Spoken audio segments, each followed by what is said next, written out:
really, you'll excel at a lot of things, just not this. I don't want you out here shooting this ball around all day and night, all right?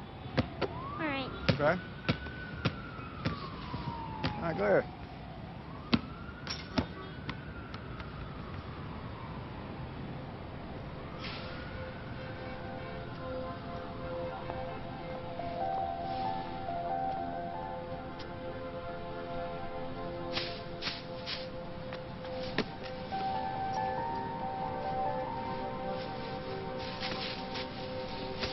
Hey. Don't ever let somebody tell you you can't do something. Not even me. All right? All right. You got a dream, you got to protect it. People can't do something themselves. They want to tell you you can't do it.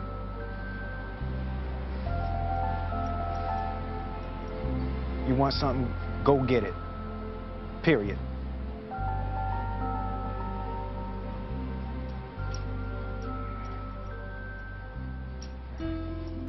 The day I first met Colin Slater, he was in 3rd grade or something. He was just a youngin', and I was helping coach a travel program, and this kid just randomly walked in, and we were not the best. We were just starting a brand new program, and this kid walks in, and we're running junior high 7th and 8th graders, and this little 3rd grader walked in, and he started doing ball handling on the side, and all of a sudden, yes, him. We would like him to play on our 8th grade team, and then didn't see him for 8, 9 years, and 3 years ago, we're here at open house or back to school night, and this kid gets out of the car and walks up. What are you doing here? His family said, well, we're coming to school here. I said, okay, let's do this. I first met Colin in the Clovis Recreational Center. I remember me and my dad came in the gym, and we seen this little kid with dreads making left-hand layups. And that was the first time, and you know, I was new to basketball, and I was like, I saw his dad was training kids, and I was like, can I get in on this? And after that, it just took off. Our friendship took off from there. Colin, you know, he's a great leader on campus. Academically, he's amazing. He's 4.0 student and above. He's just a great person. You know, we click naturally. We have the same birthdays. I known him since we was younger. Extremely hard worker. He's always in the gym ahead of everybody. Always the one to leave the last one. He pushes everybody on his team and just loves God. He's just a great person overall, you know. As a coach, you always want your best player to be your hardest worker, and you want your best player to be the first guy in and last guy out. Well, not only is he the first guy in and last guy out, he's here more than anybody else. I'm at the football game last night, and 9 o'clock, 9:30 last night, I get a text message, Coach, can you open the gym for me? I'm like, dude, it's 9:30 on a Friday night, and I'm in Chowchilla. He's like, let me text somebody. I'm texting people trying to find someone. He wants in the gym on a Friday night. What high school kid wants that? What high school kid anywhere wants that?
I was 5 and I was in New Orleans. My dad brought me to a park. And you know, he was trying to get me to try a bunch of different sports. And he gave me a basketball and we were on the court. at that point, I was like, okay, this is something like, I feel some type of way about this more so than a baseball, a football, or anything like that. Basketball in New Orleans, it was gritty because we were all from different, neighborhoods and different parks. The team I played on, I played on a group homes team, like full of kids in group homes that's basketball is all they had. And we played against all type of players that were in that similar situation. So it was a different level of intensity and heart, even at the age of 6, 7, and 8, where, all right, this is the only thing that I can hold on to right now, so I'm gonna go all out with it. So it was never an instance where somebody was like, you know what, I'm gonna take this day off. Even at the age of 6, we was thinking like, all right, we gotta do this. We gotta, this is the only way we could leave our neighborhood and go play other places. So it was crazy. It's definitely gritty down there, definitely. When I was 6, I went to, it was like my first team setting of a tryout. It was when I was playing with the team, with a bunch of kids from the group home at Milne. Because my dad never brought me around like other teams and I never really tried to do other stuff. And then the coach asked me to do all the drills the older kids, like the 9 and 10-year-olds are doing. And I could do them. Like, he was like, all right, go between the legs. And I could do it with both hands. And I was like, hold on, I think I might have something here. You know what I mean? So at that point, I was like, okay, I may be having something. I always felt that Colin was gifted from early on. He, as far as specifically being college ready, I just always thought that Colin would be successful in whatever it was, whether it was through him being an entrepreneur or through college or whatever it was, because he exhibited gifts early on. Not just in basketball, but just as a young kid who was always eager to talk with you, to ask questions. No question was too small. And it just exhibited more in basketball for others to see, but it was the other things, his leadership in church, just outside playground, no matter what ages the kids were, he would jump right in there. So him being college ready, I always just felt he was gifted from birth. He was gifted. When I first met Colin, it was, he came and took a visit of our school, and I was quite impressed with his maturity. He had a real good sense of humor. He was very outgoing, and I was impressed that it wasn't all about basketball with him. He was interested in our school, our academics. He was interested in the spiritual side of our campus, and I was kind of just not expecting that, because you hear about him as a basketball player, and then you get him here and you get to know him just in an hour and a half tour, and you realize there's a lot more to this kid than basketball. And I was just impressed with the young man that he was. If I could put a kid on a poster, I've been here 21 years, if I could put a kid on a poster that best represented Emmanuel in all facets, academics, spiritually, athletically, socially, leadership, he'd be the guy. And we've had some amazing kids come through here, and I can honestly say, and I've said this to other people, I've never met someone like Colin. Colin is one of a kind, and it's sincere, it's legit, it's all those things. I mean, my own son's a freshman. I want him to work as hard as Colin. I want him to be a leader like Colin. I want him to be able to reach out to social groups that aren't as popular, to be able to go to an international club lunch and be able to talk to Chinese students, and to care about the young kids who come up to him. I mean, those are all the qualities of a guy who has a future. And he is, he's that guy, without a doubt, for us. I'm real blessed. I told all my teammates in there, I'm thankful. I thank God for everything. Without him, none of this is possible. Now, you guys, the game starts, you come out the gate, 3 quick threes, man. Were you just feeling it? Is that something you just wanted to do, get your team off to a good start? Oh, yeah, I feel like that's really important. My guys really look to me to, step up in any way I can. Just this time it happened to be hitting shots.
sat last year, weren't able to play. You watched your team go through a run. Now you're playing again. Now do you feel more involved this year than you did last year? How did you handle last year emotionally?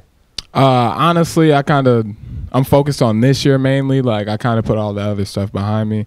So as far as this year goes, it's really great getting a chance to play with these great guys and get an opportunity to play against other good players. So I'm enjoying it. I thank God for the opportunity. When Colin wasn't able to play that year, it really sucked. You know, it hurt, but it made us stronger as a team because he was the first one supporting us. Every time we got on and off the floor, he was still practicing with us his hardest, even though he knew he wasn't going to play that year. That obviously sucked, you know, for everybody, and of course him missing. That's his favorite sport and his love, you know, and in the world is basketball. So not being able to play really hurt, and we felt that too. I feel like that made our whole team work harder, you know, to the realization that, you know, that it's not given, you know, just you got to work for everything. I felt horrible when the news came. We came in this office to give him the news, and we were actually tearing up. We were sad and crying, and Colin looked at us and said, "It's all right. You know, it's okay. The Lord has a plan." He didn't deserve to sit. I stand by that. I'll continue to say that. He didn't deserve to sit. But he sat graciously, and to be able to come and have that first game and then to ultimately end up where he is with a scholarship, it's just, he's so deserving of it. He is so comfortable in his own skin. He is comfortable with Colin Slater. And at his age, to be comfortable in your own skin and to not worry about what people think. And I've seen him go through the tough times. I mean, I've seen his, you know, the whole transfer thing. That kid was put under the microscope. It was unfair. It was done completely wrong. And to watch him handle himself, he's just comfortable with who he is. And he's comfortable with who he is because he knows the Lord. And that is a unique quality, especially in a kid of this age. You just don't see it very often. It's amazing, to be honest. I said God has blessed me with the ability to learn things quick. Like, I can pick up on things pretty fast. I don't have to do it like 4 and 5 weeks. But anything I could put my mind to, I'm able to do it. So, like you said, getting up at 6, coming in the gym, being the last one to leave, why can't I translate that into the classroom? Being the first one in class, learning, and putting just as much effort in there as I am in the gym. So it definitely molded me and showed me, like, anything I want to take seriously, I can do it. I can put my mind to it, I can do it. Well, early successes for Colin, it was easy for him not to fall into the being, I'm the man kind of, I guess, attitude you would want to say, because our elders were very involved. It was family. To grandma, you know, whether it's you just getting an honor roll certificate or them seeing you on television, the accomplishment is the same. So family has a way of leveling all of that off, and we've always been a very close-knit family. And so for him, the hug and the pat on the back was as important as, you know, the interview that you might see in a magazine or television. So I think it helped with developing his character, that nothing is too small, nothing is too great, and that all is a blessing.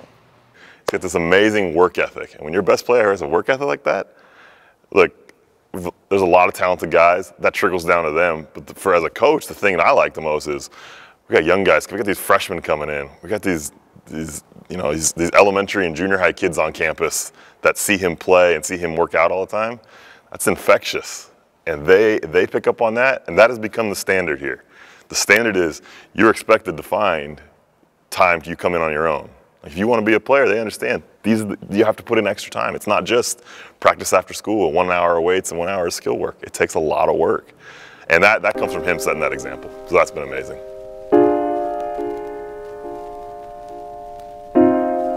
I feel like right now, there's not many leaders out here. You know what I mean? Especially athletes. You know, they're not really doing the right things all the time. So I feel like I could be a leader and, you know, do the right things and show kids it's cool. It's cool to do the right thing. You don't have to be doing wild stuff to get recognition. It's been awesome to see him develop as a vocal leader. As the last 3 years, he's always been a lead by example guy because his work ethic is tremendous. He's in the classroom and on the basketball floor and in the weight room. But the last 3 years, we've been pushing him to become a better vocal leader. Look, you are the guy. You know, last year he led us in scoring and assists, and he played the most minutes. So sometimes it's not enough to just be an example guy. We've got a guy on the floor. You know, in our state playoff games, there was probably more people in here than there was supposed to be. And as coaches, you're sitting on the sideline. They're playing on the other end. They can't hear us. No matter how loud I try and yell, they can't hear me. So I know I can get to him as he goes by, and then he's going to relay that information down the floor, and everybody's going to be in the right place. Everybody's going to know their job. So to see that development has been amazing. It's been awesome. To me, he's the kind of leader you want to follow. One, he does it by example. Nobody outworks him. You can't out-practice him. He takes care of his grades. He does the work in class. He does the extra work. So he's by example, and those are the best leaders. But he has the ability to communicate to kids, especially on the basketball team, hey, you need to get it together here. And so when he speaks, he's earned the right to be heard. And I mean, I'm in a leadership position, and so I understand I've got to walk the walk and talk the talk before, you know, people are going to follow us. So he has an innate ability to do that, and kids follow him, and it's because he's earned the right. He's consistent. Well, you know, Colin, he wants it more than anybody. He wants to work harder than everybody on the court, no matter what size, no matter how athletic they are, or anything. So we have no choice to come to practice except to play, you know, because he's always going to be pushing.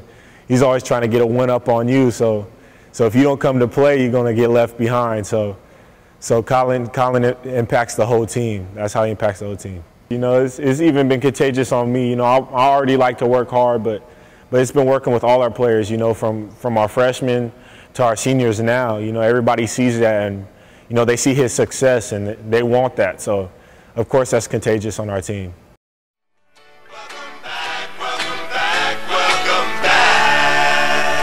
This is Keith Claiborne calling from the 504, baby. The Big Easy, where Lil C is coming in town to do his thing at Tulane University.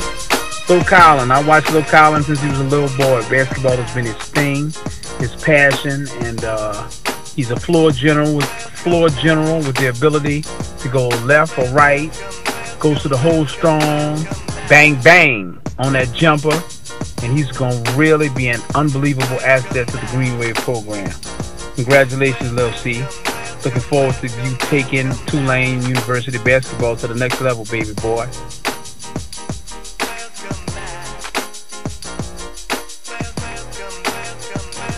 You got a game changer coming. Let's talk basketball. I know for no doubt that guy's going to tear it up in basketball.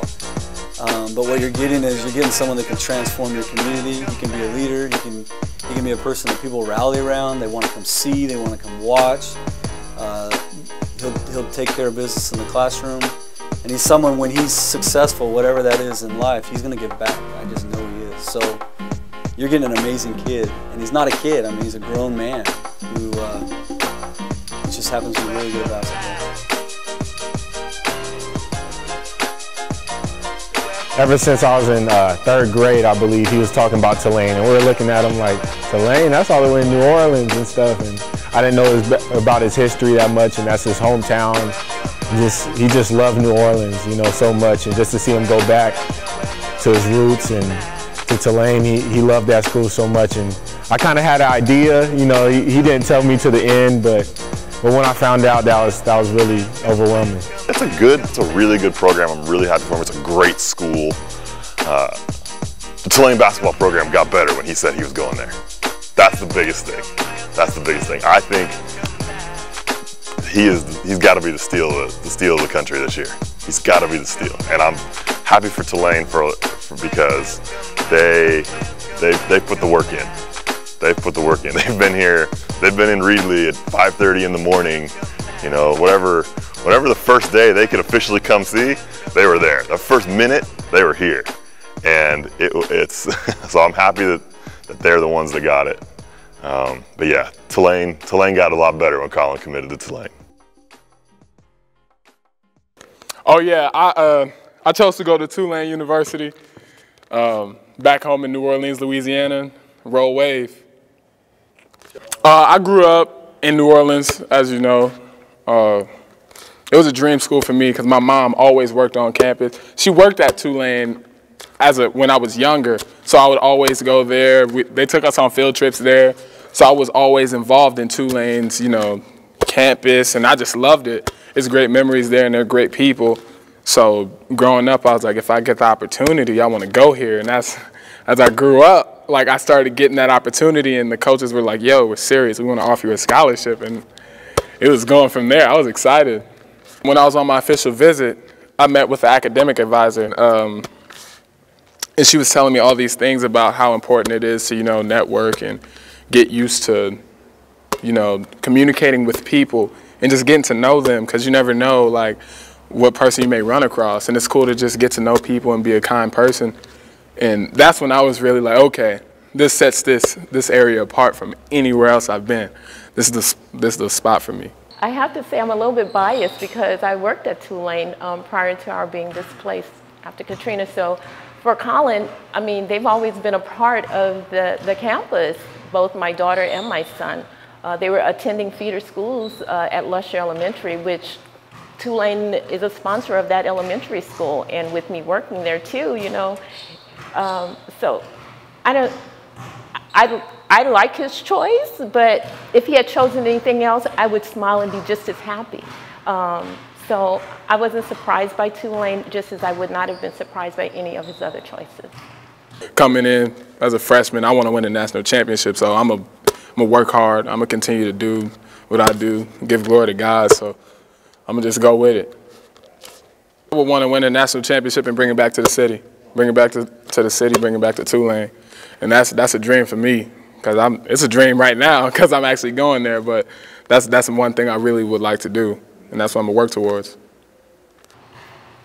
I believe that Colin is going to touch many, many lives, both on the court and off. And I say on the court first because he does approach basketball as a ministry, and he really feels that the people that each time he gets out on the court, that it means something, and it means more than just winning and losing the game.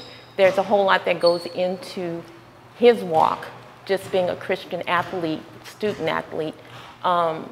So I see him touching lives beyond just his college years. I think as a man in his life, I think there's a greater purpose for him. Like I said, I felt that he was gifted from a little kid. And not, it's something to say when you can operate in your gift early. It manifests and it grows. So I see him just doing great and awesome things, touching lives in a positive way. And anything that he really sets his mind to do, I believe that he'll be able to do it.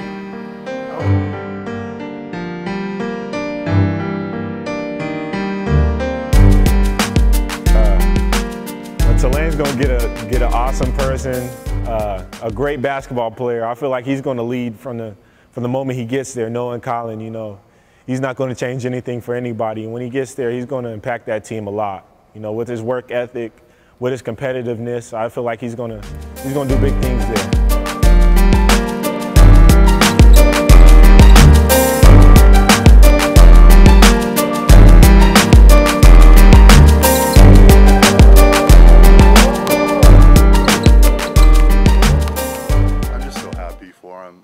Opportunity for him to go back home. I know it's a school that he's looked at for a long time, great academic institution, and just to see a smile on his face once he finally made his decision I knew that he had made the right choice for himself and his family.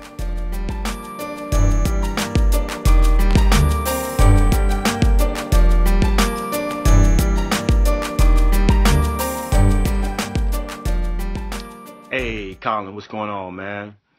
Derek Collins, man. Just want to give you a shout out, man. Congratulating you on the accomplishment, man, going to the next level. and then going down to Tulane University on an athletic scholarship, man, that's a huge, huge accomplishment, man. That's going to be the start of many years, man, of just allowing the ability that God has given you to take you to the next phase of your life. So, not shocked or surprised, man. I kind of knew way back when at Brother Martin High School, when you asked me if I can get you in at a basketball camp. And when I saw you and met you for the first time, I just knew, man, you had what it took. Man, yeah, I'm proud of you. I mean, I've only known you for 3 years, but I'm proud of who you are. I'm proud of you taking care of business and the things that really matter in life, and I know you'll be a success. I mean, there's no doubt you'll be a success. Honor the Lord. Keep Him first and foremost, which I know you will, and I know your family does. So good luck, man. We're proud of you.